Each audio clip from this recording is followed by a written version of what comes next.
একটি ক্ষুধার্ত এতিম শিশু এক টুকরো মাংসের আশায় দরজায় দাঁড়িয়ে আর বিনিময় পেল লাঠির আঘাত। সেই শিশুর চোখের পানি দেখে আল্লাহ চুপ থাকেননি। নাজিল হলো সূরা আল মাউন 7টি আয়াত, যা আজও প্রতিটি মুসলমানের বুকে আয়না ধরে এবং জিজ্ঞেস করে, তুমি কি সত্যি ঈমানদার? ঘটনাটি বুঝতে হলে আমাদের সেই সময়ে যেতে হবে যখন আরবের বুকে মক্কা নগরী।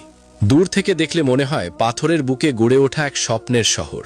চারদিকে পাহাড়, মাঝখানে কাবা ঘর, আর সেই কাবাকে ঘিরে কুরাইশদের আধিপত্য। মক্কা শুধু একটি শহর ছিল না, এটি ছিল তখনকার আরব জগতের রাজনৈতিক, ধর্মীয় এবং বাণিজ্যিক কেন্দ্র। কুরাইশরা সেই শহরের প্রভু। তারা বংশমর্যাদায় গর্বিত, সম্পদে ঐশ্বর্যশালী, ক্ষমতায় অপ্রতিদ্বন্দ্বী। কিন্তু এই ঝলমলে বাহ্যিক আভার আড়ালে লুকিয়েছিল এক ভয়াবহ অন্ধকার। সেই অন্ধকারের নাম ছিল জাহেলিয়াত, অজ্ঞতার যুগ। যে যুগে কন্যা সন্তানকে জীবন্ত মাটিতে পুঁতে ফেলা হতো, যে যুগে দাসদের পশুর চেয়েও কম মূল্য দেওয়া হতো, যে যুগে এতিম শিশুর কান্না শুনেও মানুষের হৃদয়ে কোনো কম্পন হতো না, যে যুগে দুর্বলের অধিকার ছিল না, কেবল শক্তিশালীর ইচ্ছাই ছিল আইন। এই শহরে বাস করতেন অনেক প্রভাবশালী মানুষ। তাদের মধ্যে কয়েকজনের কথা বলতে হবে, কারণ তাদের কর্মকাণ্ড ঘিরেই নাজিল হয়েছিল পবিত্র কুরআনের 107তম সূরা, সূরা আল মাউন। প্রথম নামটি হল আবু সুফিয়ান ইবনে হার্ব। কুরাইশ নেতাদের মধ্যে তিনি ছিলেন সম্পদশালী এবং প্রভাবশালী। প্রতি সপ্তাহে তার উঠান থেকে উটের জবাইয়ের ঘ্রাণ ছড়িয়ে পড়ত সারা মহল্লায়। বড় বড় ডেগে রান্না হতো মাংস, আর সেই ভোজে উপস্থিত থাকত মক্কার গণ্যমান্য মানুষেরা। আবু সুফিয়ানের আতিথেয়তার খ্যাতি ছিল ঠিকই, কিন্তু সেই আতিথেয়তা কেবল সমকক্ষ বা উচ্চবর্গের জন্য। দুর্বল, অসহায়, এতিম এই মানুষগুলো তার কাছে ছিল কার্যত মানুষ নয়। একদিনের কথা, মক্কার রোদ তখন মাথার উপর আগুন ঢালছে, খরতাপে পজঘাট ফাটছে। সেই পুড়িয়ে দেওয়া রোদের মাঝে একটি ছোট্ট ছেলে এগিয়ে আসছে আবু সুফিয়ানের দরজার দিকে। তার পায়ে জুতো নেই, কাপড়ে তালি, চোখে ক্ষুধার ছাপ। শিশুটির বাবা মারা গেছেন। পৃথিবীতে তার আর কেউ নেই, না মা, না চাচা, না কোনো আশ্রয়। সে এতিম, সমাজের ভাষায় অনাথ। তার হৃদয়ে একটাই আশা, আবু সুফিয়ানের বাড়িতে যখন এত মাংস রান্না হচ্ছে, হয়তো এক টুকরো পাওয়া যাবে। শিশুটি কাঁপা কাঁপা গলায় বলল, চাচা যান, একটু গোশত দেবেন? অনেক দিন ধরে কিছু খাইনি। আবু সুফিয়ান তাকিয়ে দেখলেন, তার চোখে কোনো মায়া নেই, করুণা নেই। সেই চাহনিতে যেন শিশুটি একটি উপদ্রব মাত্র। তিনি পাশ থেকে একটি লাঠি তুলে নিলেন এবং সেই নিরীহ, অভুক্ত এতিম শিশুটিকে প্রচণ্ড আঘাত করলেন। শিশুটি ব্যথায় কোঁকড়িয়ে উঠল, কাঁদতে কাঁদতে সরে গেল। আবু সুফিয়ান তাকে তাড়িয়ে দিলেন, যেভাবে বিরক্তিকর একটি প্রাণীকে তাড়ানো হয়। কিন্তু সেই মুহূর্তে আকাশের আরশে বসে থাকা সর্বজ্ঞ আল্লাহ দেখছিলেন। সেই এতিমের চোখের পানি দেখছিলেন, সেই লাঠির আঘাত দেখছিলেন, এবং আল্লাহ চুপ থাকেননি। তবে এর আগে আরেকটি ঘটনার কথা বলতে হবে, যা এই সূরার পটভূমিকে আরও গভীরভাবে বোঝার জন্য অত্যন্ত জরুরি। মক্কায় আরেকজন প্রভাবশালী মানুষ ছিলেন আবু জাহল ইবনে হিশাম। পুরো নাম আমার ইবনে হিশাম, কিন্তু মুসলমানরা তাকে ডাকতেন আবু জাহল, মূর্খতার পিতা। তিনি ছিলেন ইসলামের অন্যতম ভয়ঙ্কর শত্রু। নবী মুহাম্মদ সাল্লাল্লাহু আলাইহি ওয়াসাল্লামের বিরুদ্ধে তার বিদ্বেষ ছিল সীমাহীন। তিনি কেবল নিজে ইসলাম গ্রহণ করেননি তাই নয়, অন্যরা যেন ইসলাম না নিতে পারে সেজন্য প্রতিনিয়ত চক্রান্ত করতেন।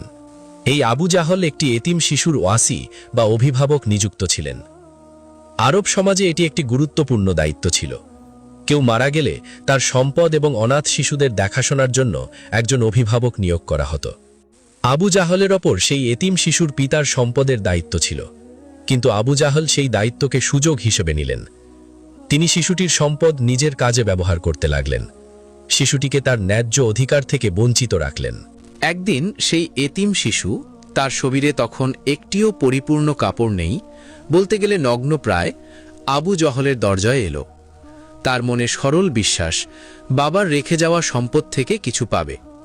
সে কাঁদতে কাঁদতে বলল, চাচা যান, আমার বাবার সম্পদ থেকে কিছু দিন, আমি অনেক কষ্টে আছি।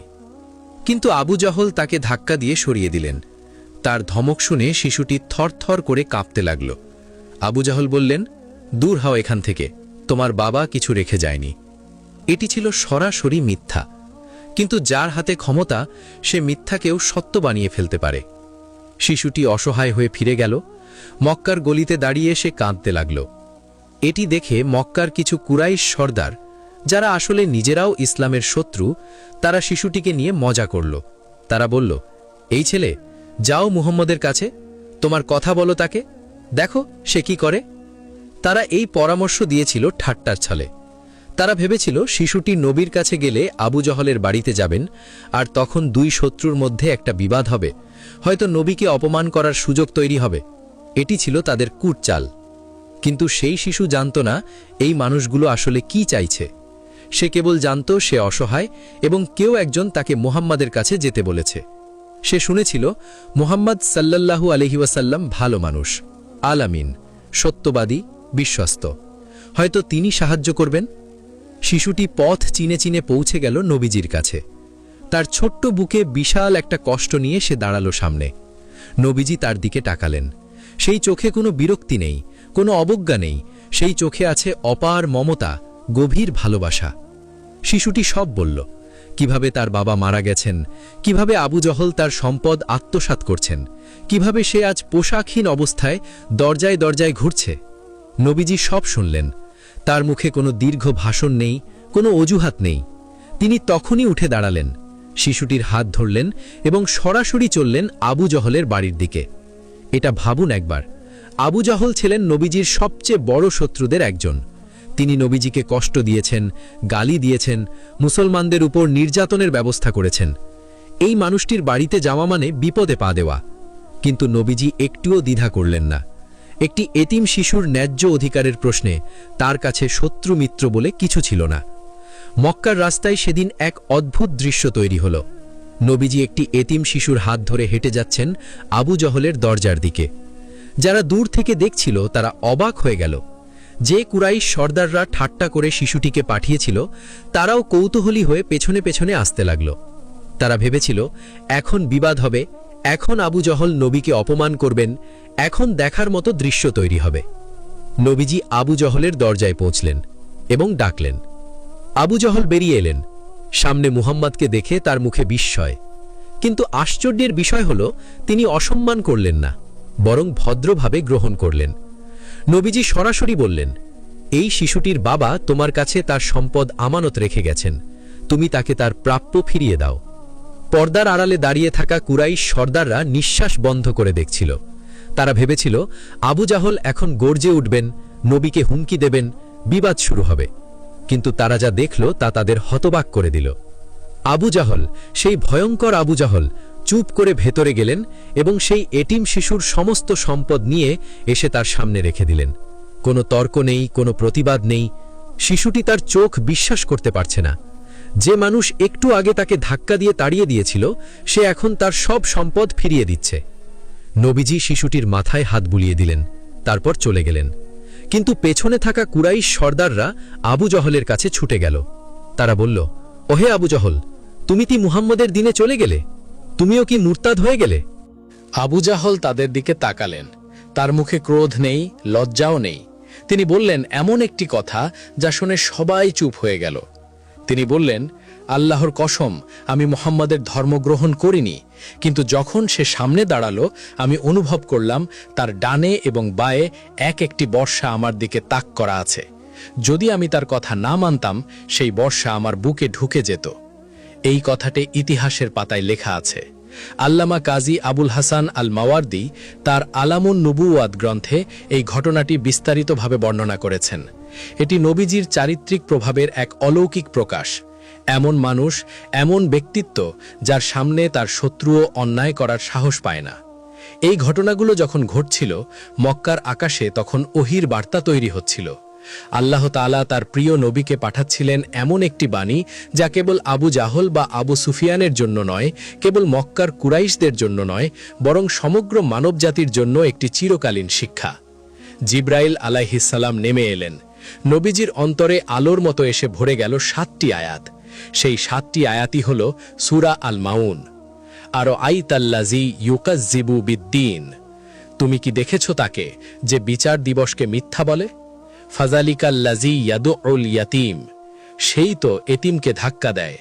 ওয়ালা ইয়াহুদ্দু আলা তুআমিল মিসকিন, এবং মিসকিনকে খাবার দিতে উৎসাহ দেয় না। এই 3টি আয়াত নাজিল হওয়ার পর অনেকে মনে করেছিল বিষয়টা শেষ। আল্লাহ কাফেরদের কথা বললেন, আবু জাহল আবু সুফিয়ানদের কথা বললেন। কিন্তু না, সূরার পরের অংশটি এলো, এবং সেটি এলো আরও ভয়ঙ্কর একটি বার্তা নিয়ে। ফাওয়াইলুল লিল মুসাল্লিন, অতঃপর ধ্বংস সেই নামাজীদের জন্য। এই আয়াতটি পড়ে যে কেউ চমকে উঠবে। নামাজীদের জন্য ধ্বংস? যারা নামাজ পড়ে তারা ধ্বংস হবে? তাহলে কি নামাজ পড়া ভুল? না, এখানে আল্লাহ ব্যাখ্যা করলেন পরের আয়াতে, আল্লাযীনা হুম আন সলাতিহিম সাহুন, যারা তাদের নামাজ সম্পর্কে উদাসীন। আল্লাযীনা হুম ইউরাউন, যারা লোক দেখানোর জন্য কাজ করে। এই আয়াতটি একটি ছুরির মতো বুকে বিঁধে যায়। রিয়া, লোক দেখানো আমল, এটি ইসলামের একটি মারাত্মক ব্যাধি। রিয়াকারী মানুষ ইবাদত করে কিন্তু আল্লাহর জন্য নয়। সে নামাজ পড়ে কিন্তু আল্লাহকে দেখাতে নয়, মানুষকে দেখাতে। সে দান করে কিন্তু আল্লাহর সন্তুষ্টির জন্য নয়, সমাজে প্রশংসা পাওয়ার জন্য। মদিনায় এমন কিছু মানুষ ছিল যারা মুসলমানদের সাথে জামাতে নামাজ পড়ত, কারণ না পড়লে মানুষ জানবে সে মুনাফিক। কিন্তু একা থাকলে নামাজ পড়ত না।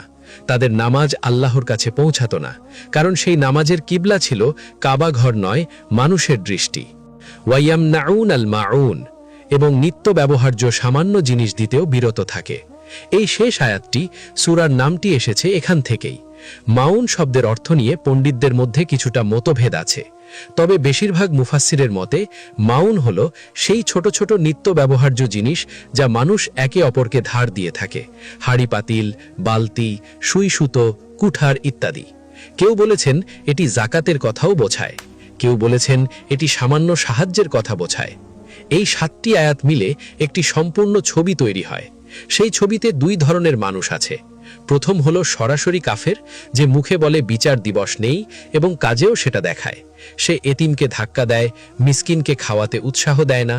দ্বিতীয় হলো মুনাফিক, যে মুখে ইমানদার কিন্তু নামাজে উদাসীন, লোক দেখানোর জন্য ইবাদত করে এবং সামান্য জিনিস দিতেও কার্পণ্য করে।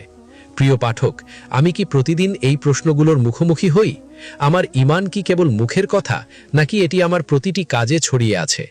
এই প্রশ্নগুলো নিয়ে ভাবতে ভাবতে আল্লাহর কাছে দোয়া করি, তিনি যেন আমাদের সবাইকে সত্যিকারের মুমিন হবার তৌফিক দেন, এতিমের পাশে থাকার শক্তি দেন, আন্তরিক ইবাদতের নূর দেন, এবং সেই ছোট ছোট মানবিক কাজগুলো করার হিম্মত দেন যা আসলে জান্নাতের পথ।